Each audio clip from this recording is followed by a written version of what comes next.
Bienvenidos a un nuevo episodio del podcast Futuro del Trabajo, un podcast dedicado a las tendencias emergentes en el mundo del trabajo y la gestión de personas en las organizaciones. Hoy en los micrófonos estamos Rafa Díaz. Hola, Rafa. Hola, Santi. Y un servidor, Santi García. Hoy vamos a dedicar el episodio a un tema sobre el que ya hemos hablado anteriormente, que es el tema de las plataformas de trabajo digitales. Y más en concreto, vamos a poner foco en un tipo de estas plataformas sobre el que no se presta mucha atención, que son las plataformas dedicadas a los cuidados a domicilio. Y para hablar de esto, pues tenemos con nosotros a Karina López, directora del think tank de Digital Future Society. Buenos días, Karina, bienvenida. Hola, buenos días. Es un placer estar aquí con vosotros. Bueno, un placer. El placer es mutuo. Es mutuo, sí. Si te parece, para empezar, Karina, ¿nos cuentas un poco qué es Digital Future Society y más concretamente qué hacéis desde el think tank? Bueno, el Digital Future Society es una iniciativa de la Fundación Mobile World Capital. Somos una fundación pública en Barcelona y como programa, es un programa que hacemos en colaboración también con el Ministerio de Economía y de Asuntos Económicos y Avance Digital y de Rede.es. ¿Y qué hace el programa? ¿Qué busca? Bueno, todos sabemos que está habiendo una transformación digital muy grande de nuestra sociedad. Estos cambios involucran muchos agentes, entonces intentamos sentar a la misma mesa agentes del sector público, privado, de la sociedad civil, académicos, para hablar de los grandes retos éticos de igualdad, de inclusión que la transformación digital nos trae a la sociedad. El think tank, más concretamente, miramos todos los temas relacionados con el diseño, uso y gobernanza de la tecnología y su impacto en la sociedad. Y trabajamos principalmente en 4 grandes temas, ¿no? Que son todos bastante conectados, mismo que parezcan muy amplios. Trabajamos en temas de futuro trabajo, en las plataformas de trabajo digital, brechas digitales, y aquí es bastante amplio y también miramos temas de sistemas de decisión automática y el uso de inteligencia artificial en el sector público y todo además. Temas relacionados con tecnología y emergencia climática y las oportunidades y retos del ecosistema digital para el cambio climático y la gobernanza de datos. ¿Qué tiene todas estas temáticas en común? El algoritmo y el reto, la gran transformación que la inteligencia artificial, que sistemas de datos están trayendo a nuestra sociedad, ¿no? Y cómo podemos prepararnos para ellos, adaptarnos o regular. Es decir, hay cosas que no nos interesan como sociedad, ¿no? Lo que queremos poner es ese foco en la pregunta ¿por qué lo hacemos y para qué? Muy interesante. Nos decías que una de vuestras líneas de trabajo es el futuro del trabajo, ¿no? Y dentro de este tema hablabais de las plataformas, ¿no? ¿Qué habéis descubierto sobre este fenómeno, ¿no? En concreto? ¿Qué os llama más la atención en vuestros estudios y en vuestras investigaciones? Nosotros llevamos cerca de 2 años haciendo investigación en este ámbito. Es una investigación liderada por Olivia Blanchard, que es la investigadora del think tank que es responsable por el tema de futuro de trabajo. Y hemos publicado ya 3 informes, estamos a punto de publicar un cuarto, que empezamos por analizar de manera genérica qué era este mundo, ¿no? Qué estaba pasando en las plataformas de trabajo digital, cómo había empezado, las diferentes categorías, y fuimos bajando. Hemos analizado qué datos existen oficiales en España y quién está escribiendo sobre estas plataformas.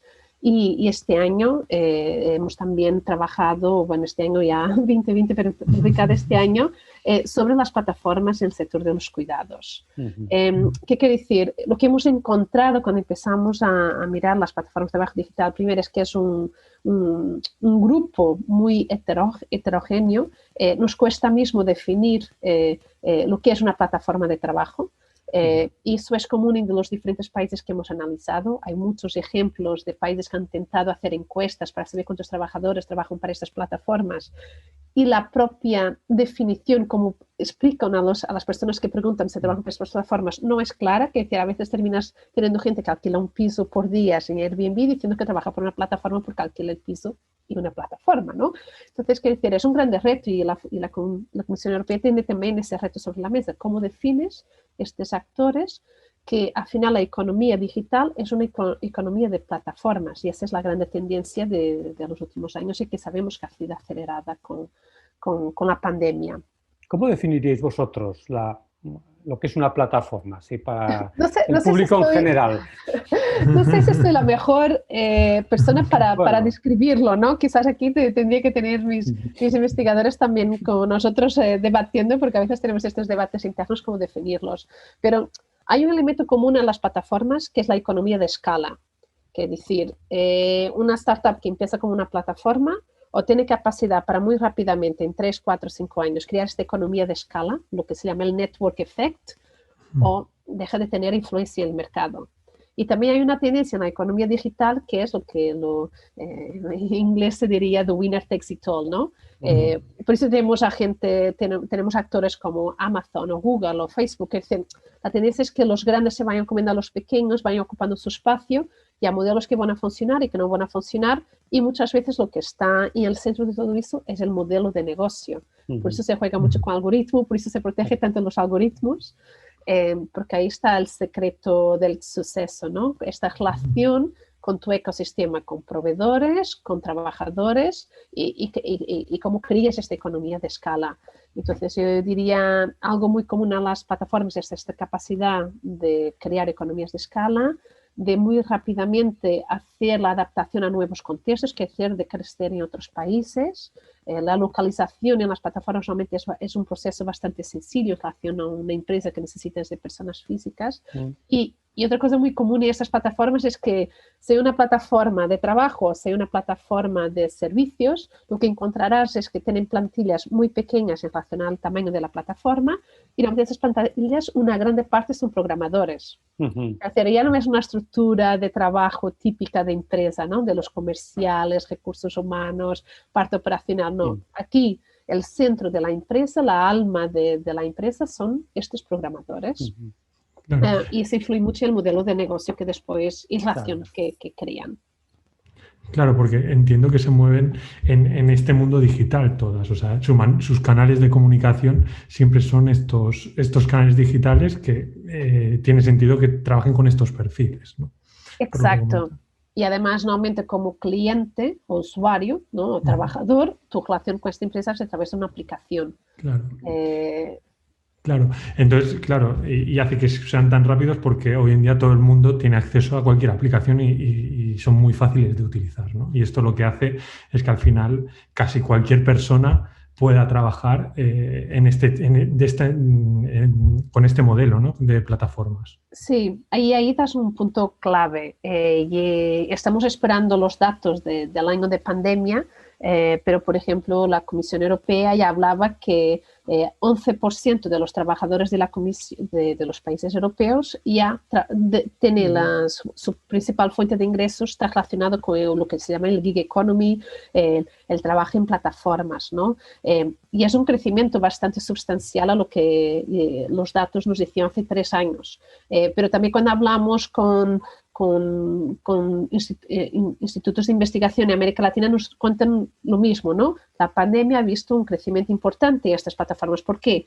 Porque el punto de entrada es muy bajo. Entonces, estas plataformas, ¿para quién funcionan? Funcionan para estudiantes, migrantes, personas que encajarían siempre lo que tradicionalmente llamas el trabajo atípico, ¿no? Que por diferentes razones de su vida necesitan o más flexibilidad o no tienen la formación para un trabajo más formal y entonces es un punto de entrada fácil. Entonces esas plataformas, eso es común en los diferentes países. Sí que después hay otras dinámicas que cambian, pero las plataformas ofrecen un punto de partida muy fácil, una entrada muy fácil al mercado laboral Y nosotros mismos, por ejemplo, que hemos estado haciendo, hemos publicado hace poco un podcast de 3 capítulos que hablamos con trabajadores de estas plataformas en España y muchos de los testimonios van por esa línea, ¿no? Tengo un restaurante, uno de ellos, ¿no? En el segundo capítulo de Microtareas decía, tengo un restaurante, es pandemia, está cerrado, necesito de pagar los alimentos a mi hijo y bueno, buscando online encontré una plataforma de microtareas. Los ingresos son mínimos, sí, son mínimos, pero es una necesidad muy importante. Y entonces tú haces lo que puedes, ¿no? Y esto nos lleva a otro punto, que aquí no terminamos, bueno, no es que haya un completo acuerdo, pero sí que se ve que hay ciertos países que han sido más, la entrada de las plataformas fue mucho más rápida y España ha sido uno de esos países europeos.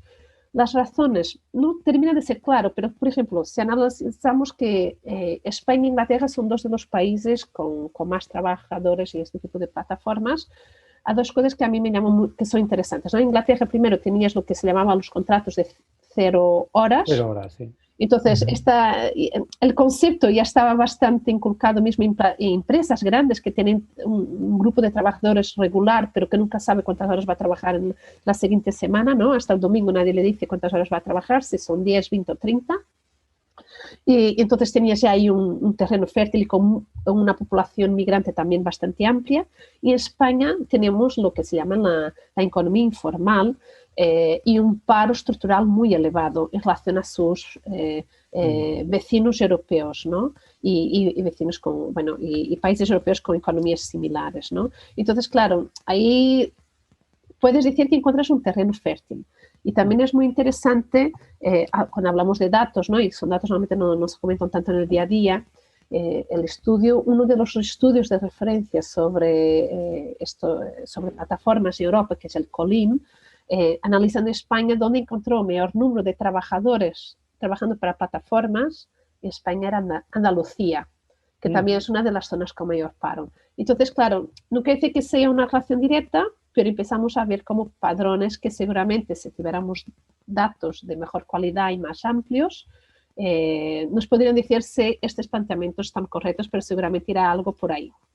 Oye, Karina, ¿y hay diferencia también respecto al tipo de plataformas para las que trabajamos los españoles comparado con...? Muchísima. Entonces, a nivel de comunicación social y donde el enfoque ha estado tanto de sindicatos como diferentes, las empresas privadas y todo demás, siempre hablamos de los riders, ¿no? Son los más visibles, ¿no? Tal vez, con la mochila, la bicicleta, los vemos por las calles. Primero porque son muy visibles, segundo porque el año de pandemia con las calles vacías seguían ahí trabajando. Eran todavía más visibles. Es lo que iba a decir, todavía más visibles. Más visibles, podríamos decir que fueron trabajadores de primera línea, de primera necesidad, y en muchos países hubo ese debate de estos trabajadores deberían ser considerados trabajadores de primera línea, pero no tienen las protecciones sociales que deberían tener como otros trabajadores de primera línea están teniendo, ¿no? Porque bueno, su situación y protección sanitaria es muy discutible, ¿no? Entonces, España el debate ha estado precisamente enfocado en los riders porque son muy visibles, pero la verdad es un porcentaje pequeño de los trabajadores en España. Hay muchos otros trabajadores en plataformas que habría que haber un debate sobre cuál es su relación laboral y también cómo empezamos a definir esa relación laboral. Porque estamos hablando de diseñadores gráficos, abogados, traductores, profesores, niñeras, empleadas de hogar, cuidadoras, es infinito. Y tenemos que pensar que todos los sectores donde haya trabajo que se puede fragmentar y hacer por tareas son sectores abiertos a este proceso de plataformización, ¿no? Entonces, habrá sectores que ya los tenemos mucho en el radar y hay otros que no nos hemos planteado. Y después hay este sector que nunca se habla porque no sabemos muy bien dónde encajarlo, que es lo de microtareas. También. Y que la plataforma más conocida es, bueno, a nivel global es la Amazon Turk, y que muchísimas empresas usan. Y que hay un libro maravilloso, si alguien quiere explorar, de Mary Gray, Ghost Work, llamado Ghost Work, trabajo, bueno, no diría fantasma, pero bueno, muy literal, la traducción andaría por ahí.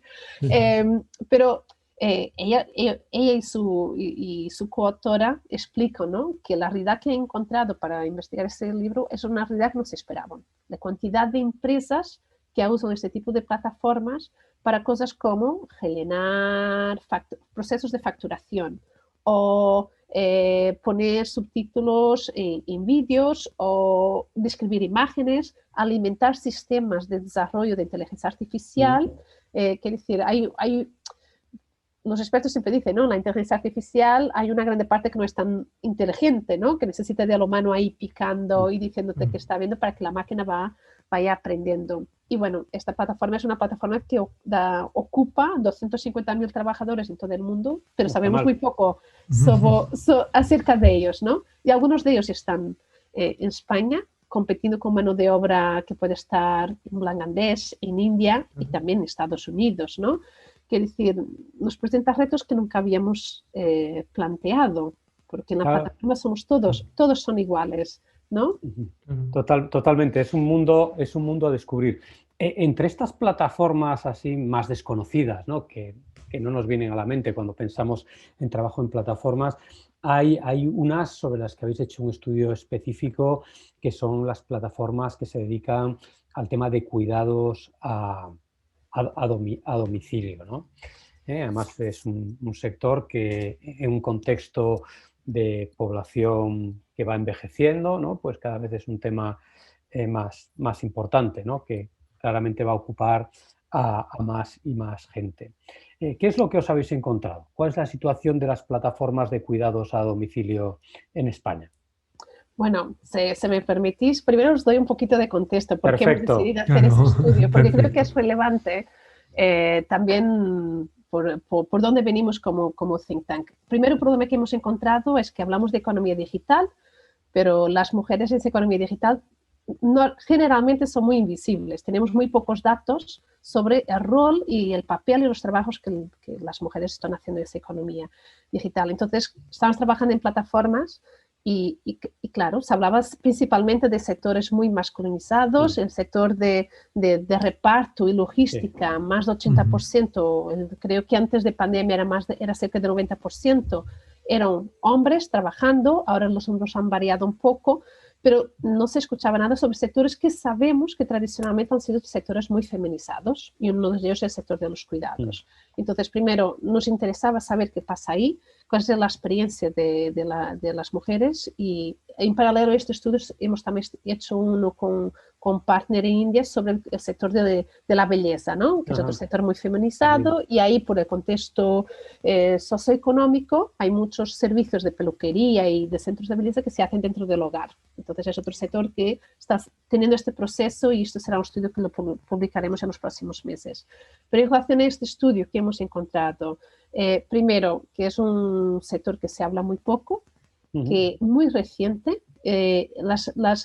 Primero hemos categorizado las plataformas que trabajan en España, y nosotros para el estudio hemos centrado solo en cuidados a ancianos y personas dependientes, pero encontrarás más plataformas que también te ofrecen multiservicios, ¿no?, o los servicios del ámbito del hogar, que puedes contratar un fontanero o una niñera, alguien que te lleve el perro a pasear, o alguien que te cuide a tu padre o a tu madre mayor, ¿no?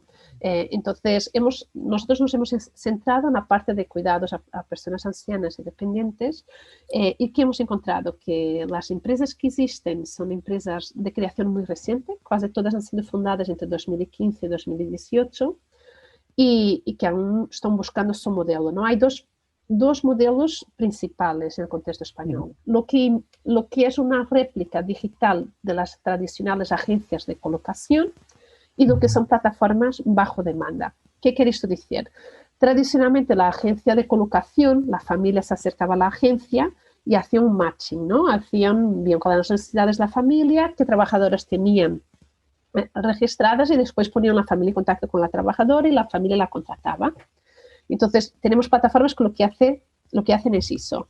Hacen una selección de trabajadores para su plataforma, y después hacen este proceso de intentar juntar la familia y la trabajadora adecuada con base en lo que es necesario para esa familia, ¿no? Y después tenemos la plataforma bajo demanda, que así muy sencillo es el modelo de Uber, ¿no? Que es para servicios urgentes, muy esporádicos y que tú puedes tener acceso a ese servicio muy rápidamente. Quiere decir, el ejemplo, ¿no? Un familiar tuyo ha tenido una queda, necesita de acompañamiento al hospital o que alguien lo recoja del hospital, tú no tienes esa capacidad, necesitas que alguien con conocimientos sociosanitarios te lo pueda hacer. Tienes estas plataformas que muy rápidamente puedes cubrir este gap, ¿no? También añadiendo, cuando entrevistamos a los fundadores de estas plataformas, esta pequeña historia que os cuento era una de las historias que más salía, razones por qué crearon este negocio, ¿no? Casi todos vienen de historias personales, de experiencias, de un momento de urgencia es cómo lo hago, o a dónde voy, o cómo puedo acceder a este servicio a las 11 de la noche, ¿no? ¿Qué es lo que digital te da? Este inmediatez y este servicio 24 horas al día. A mí, Karina, hay una pregunta que me venía a la cabeza cuando lo estabas contando, sobre todo en este bajo demanda, ¿no? Que es para una urgencia. O sea, ¿cómo tú cuando haces esta petición ves a la persona que va a ir a recoger a tu padre o a esa persona que tienes que cuidar? O sea, ¿qué perfil tiene? ¿Qué validez? O sea, ¿cómo puedo tener yo confianza a la hora de contratar por una app este servicio? Sí, es un tema muy interesante porque, bueno, el tema de reparto, el tema de confianza y quién hace ese reparto nunca es planteado. Tú nunca vas a preguntar quién es la persona que me va a traer mi pedido, ¿no? Por eso a veces pensamos que con plataformas es todo igual, pero no. Aquí el tema de confianza es clave. Pero sí que hay una diferencia muy grande y el tema de confianza en bajo demanda no es tan central, pero el perfil del trabajador que trabaja bajo demanda es un poco distinto del perfil de trabajador a largo plazo. Vale. Y creo que ahí también cuadra un poco. Entonces, por ejemplo, el perfil de bajo demanda, hay, por ejemplo, muchísimas enfermeras que usan este servicio como un complemento a sus ingresos. Y durante la pandemia fue un servicio que también fue usado hasta mismo por residencias porque necesitaban trabajadores de manera urgente, ¿no? A veces no tenían personal, plantilla suficiente para hacer cosas muy puntuales o acompañamiento de una persona al hospital o todo además. Entonces, el bajo demanda tienes un perfil que normalmente es precisamente español, con formación sociosanitaria y muchas veces de enfermería y que te hace un servicio muy concreto, ¿no? El tema de confianza es principalmente clave más a largo plazo. Entonces, esto limitará un poco ya cómo funcionan estas plataformas. Por eso cuando las plataformas que hemos mirado, solo hay 2 en España operando bajo demanda y todas las otras operan en modelo de agencia de colocación. Porque el servicio más típico y demandado por las familias españolas es que sea una persona que pueda venir a largo plazo y que haga un acompañamiento más sustancial de la persona con dependencia o anciana, ¿no? Entonces ahí el tema de confianza es muy clave.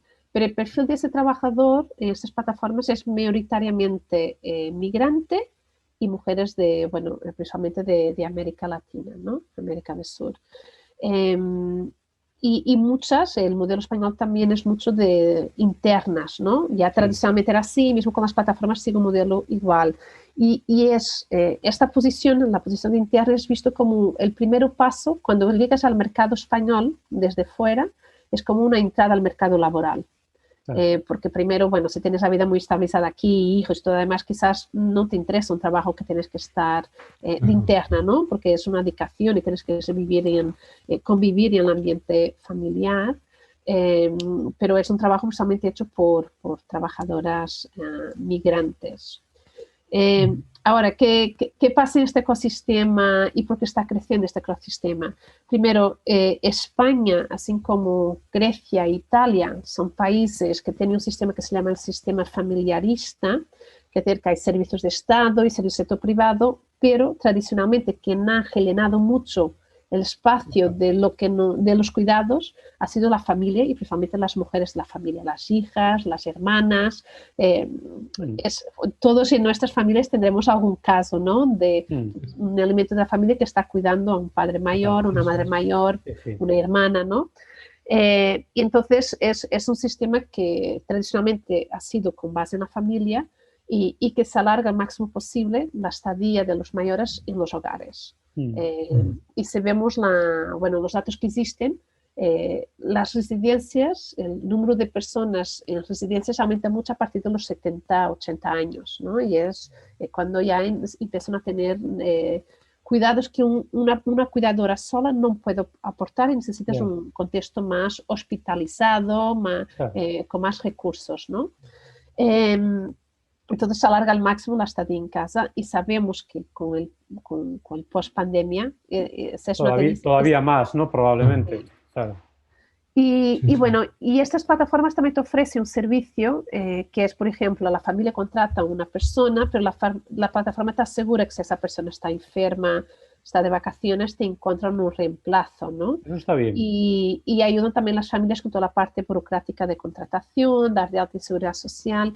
Quiero decir, al final están ofreciendo un servicio que ya existía en formato analógico, lo están digitalizando y habrá partes de ese proceso que serán más fáciles de digitalizar, como por ejemplo hacer la incorporación de una trabajadora en esa plataforma, y habrá otras partes que serán más difíciles de digitalizar, por ejemplo el matchmaking de la trabajadora con la familia. Claro. Quizás puedes hacer una preselección, pero como muchas veces en recursos humanos, ¿no? En la fase final necesitamos de un humano que ayude, que asegure que este proceso está ahí.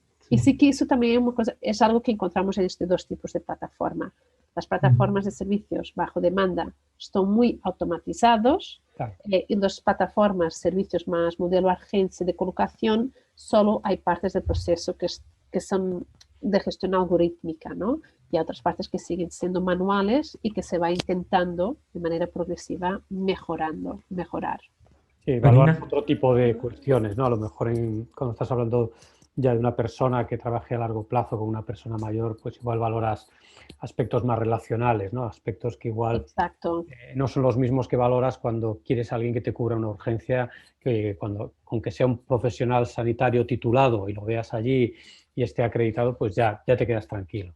Sí, no, es que, claro, necesitas estos dos ámbitos, que eres alguien profesional y que sepas que tiene los conocimientos básicos para hacer el servicio que le estás pidiendo, ¿no? Y hay diferentes niveles de dependencia y a veces estos cuidados son cuidados de cocinar, higiene personal y asegurar que se toma la medicación, y hay otros servicios que, bueno, personas con mayor dependencia que necesitas a alguien con formación un poco más avanzada, pero además es la parte humana, que esa persona te necesita crear empatía, confianza, ¿no?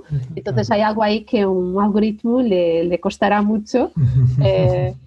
Y mismo a ti como plataforma, ¿no? Es un riesgo muy grande si automatizaras todo ese proceso sin una validación humana. Te arriesgarías mucho, ¿no? Porque al final es el centro de tu modelo de negocio. Claro. A mí hay una pregunta, Karina, que es la relación laboral. Si he entendido bien por lo que has expuesto, en este caso sí que las plataformas generan algún tipo de contrato, ¿no? O sea, que en ese caso sería algo diferente a otras plataformas que tienen más o han nacido con otros modelos, ¿no? Que todos conocemos, ¿no? Con modelos de autónomos y etcétera. Aquí hay un reto que a veces en las plataformas, primero, no lo puedes poner todos los trabajadores, esta relación no es igual para todas las plataformas, y que a veces mismo a nosotros que estamos haciendo investigación nos cuesta saber dónde está la línea, ¿no? O cómo separarlos. Porque, por ejemplo, un servicio bajo demanda de manera esporádica hecho por una enfermera que lo hace 10 horas al mes, no es lo mismo si esa es tu principal fuente de ingresos, ¿no? Es decir, hay que una relación un poco distinta, ¿no? Y tu relación con esa plataforma. También esta relación que hay en muchos otros sectores, como en las aplicaciones de reparto, sí que encontramos que hay una penalización del trabajador, del repartidor, cuando no acepta un trabajo, ¿no? Cuando tiene horas que dice estar disponible y no lo acepta, hay una penalización de alguna manera, ¿no? Entonces, aquí habría que mirar muchas veces cómo he hecho esa gestión. Sí que en el sector de los cuidados, las plataformas que trabajan como agencia, principalmente lo que hacen es pasar esta responsabilidad a las familias. Entonces, ellos hacen como intermediario de hacer una primera selección, poner en contacto al trabajador con la familia y después la familia se responsabiliza de esa contratación del trabajador. Además, España, si no me equivoco, es el país o de los países de la Comunidad Europea que tienen más familias contratando estos trabajadores. Es un modelo muy arraigado aquí en España. Oye, ¿y hasta qué punto, si es que lo habéis investigado, Karina, estas plataformas pueden estar contribuyendo a lo que es la formalización de este tipo de trabajos, ¿no? Porque son trabajos que sí que es verdad que, bueno, pues desde hace unos años ya pues, requiere que sean sometidos pues, a contratación, a cotización a la seguridad social, etcétera, pero todavía, bueno, cuando se ven los datos hay una proporción alta de personas que se dedican a este tipo de tareas que trabajan todavía, pues eso, ¿no? Sin contratos, en lo que sería la economía informal. ¿Habéis explorado si estas plataformas pues, pueden ayudar precisamente a sacar a la luz ese tipo de relaciones, a formalizar más el sector? Nosotros en todos los trabajos que hemos hecho relacionados con plataformas hay siempre dos temas que salen, ¿no? Primero porque hacen parte del discurso de la narrativa de las plataformas, que es el tema de formalización y profesionalización. Y es un tema que nos interesa mucho, ¿no? Porque es parte del discurso de la razón de ser de la economía de las plataformas, es que ayuda los sectores en que entran a formalizarse, a salir de economía sumergida y a profesionalizar a los trabajadores. La realidad que encontramos a través de las entrevistas es siempre demuestran eso, ¿no? Primero el tema de formalización. En España se cree que cerca de 1/3 de las trabajadoras del ámbito de hogar son de economía sumergida. Más o menos esos son los números oficiales. Se podría decir que el momento que tienes un trabajador trabajando en una plataforma digital, debería ser posible Estado ya seguirlo. Pero no, cuando hablamos también de plataformas globales, yo diría que hay muchas zonas grises y no queda tan claro, a no ser que a medida que los estados creen relaciones con estas plataformas y obliguen estas plataformas a informar de qué trabajadores tienen cada país y qué están haciendo esos trabajadores, ¿no? Porque también en otros países es un punto de entrada, por ejemplo, para las plataformas globales, no de servicios de cuidados, pero otro tipo de servicios para migrantes ilegales que entran en un país y usan estas plataformas globales para generar ingresos, ¿no? Es decir, hay muchas zonas grises cuando hablamos de economía de plataformas. Entonces, no diría seguramente que formalizan una economía sumergida, pero sí que ayudan. Y eso también encuentras cuando hablas de plataformas en otros sectores, ¿no? Y, por ejemplo, el mercado de alquiler, de vivienda para vacaciones, vacacional, siempre ha estado ahí. Quizás otras veces se hacía de otra manera y otra escala, pero ha estado ahí. Y ese seguramente era una grande mayoría economía sumergida. Y que hay países que han creado ya relaciones muy estrictas con estas plataformas para que todas esas personas paguen impuestos sobre esos rendimientos, ¿no? Y quizás ahí muchas veces hasta hace unos años, hace 5 años o todo además, eso no era posible. En relación al tema de profesionalización, depende de los sectores. Es decir, al ser un punto de entrada que tiene unos requerimientos muy bajos, se podría decir que a largo plazo puede ayudar al proceso de formalización de ciertos colectivos, ¿no? Y, por ejemplo, el estudio que estamos haciendo en India, las plataformas son muy estrictas en la parte de formación de los trabajadores. Y los trabajadores, mismo trabajando como independientes, tiene que pagarse una formación de varias semanas para entrar a trabajar en esas plataformas, ¿no? Entonces depende de los sectores y de lo que requiere el tema de confianza, de calidad de servicio, veremos diferentes modelos. Aquí el tema, normalmente requisito básico es la formación sociosanitaria básica de grado medio, ¿no? Para que estos trabajadores puedan acceder y normalmente se hacen cuestionarios sobre qué conocimientos tienen y después vas evolucionando, ¿no? Por eso decía que, por ejemplo, en las plataformas bajo demanda y para servicios más concretos y a veces muy relacionados con temas de salud y sensibles, vemos un perfil con una formación más avanzada que quizás para una interna que lo que quieres es que parte de su día a día sea también ayudar a mantener el hogar de esa persona dependiente, ¿no? Sí, las tareas del hogar, ¿no? Pero es uno de los temas que siempre, bueno, las dos preguntas, formalización y profesionalización, que creemos que hay oportunidades ahí, pero habrá que mirarlas caso a caso y sector a sector. Pues Karina, la verdad es que seguiríamos hablando contigo horas y horas, pues es un tema apasionante, pero se nos echa el tiempo encima. Así que bueno, yo lo que quiero es agradecerte el tiempo que nos has dedicado y probablemente, bueno, pues cuando saquéis el siguiente estudio, pues podemos volver a charlar y nos cuentas más cosas sobre este tema de la plataformización del trabajo, que es una tendencia que clarísimamente tenemos que seguir todos de cerca. Bien, muchísimas gracias por la invitación. Me ha pasado muy rápido. Sí, la verdad es que pasa volando. Muchas gracias, Karina. Gracias y hasta la próxima. Gracias.